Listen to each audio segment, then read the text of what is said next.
সকালবেলা ঘুম থেকে উঠে দেখি বিড়াল বারান্দায় ঘুমাচ্ছে।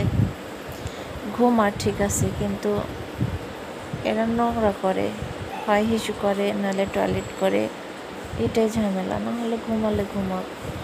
আর এখানে প্রচুর বিড়াল, এত বিড়াল কোথায় থেকে আসে জানে না। দেখেন কিভাবে ঘুমাচ্ছে অবলা প্রাণী। বাতাসে শুকালে তো এটা ফ্রিজে রাখলে অনেক দিন ভালো। কাঁচামরিচের যে দাম 450 টাকা কেজি, এইভাবে রাখলে পরে পচে না। এটা আমি গোটা ফেলে ধুয়ে ন্যাকড়া দিয়ে মুছে যে এখন ফ্যানের তলে দিলাম, শুকালে করে ফ্রিজে রাখবো। পানি খাবে, খাও দাও। দুপুরে রান্নার প্রস্তুতি নিচ্ছি। আজকে শুধু ভাজি করব।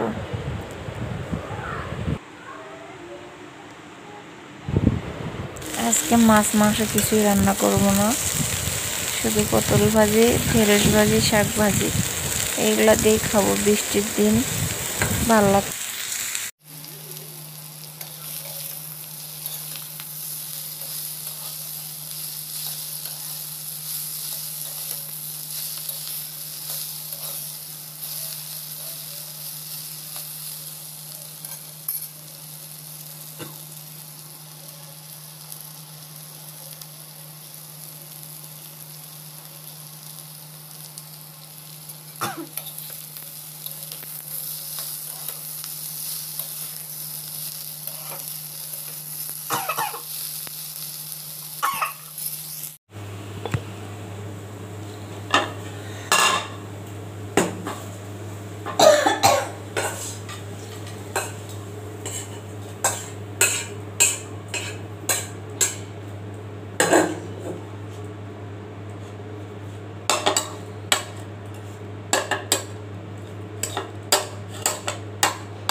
দেখো, দুপুরে রান্না বান্না শেষে গোসল টোসল করে খাওয়া দাওয়া করে আমার রাফ ইউজের আংটিগুলো বের করছি, যে আমি প্রতিদিন পরি।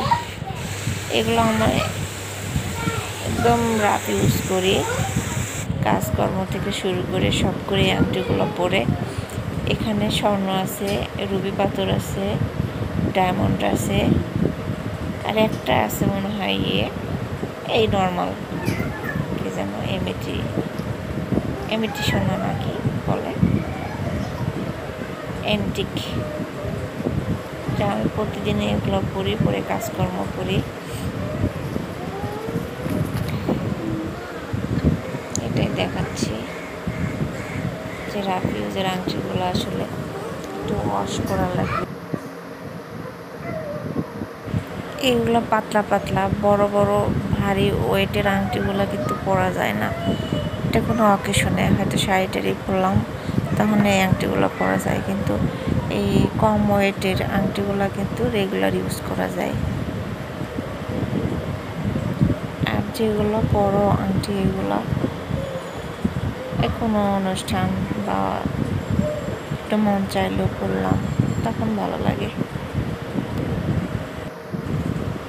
আমার ভিডিও যদি ভালো লাগে প্লিজ সাবস্ক্রাইব করবেন, লাইক করবেন।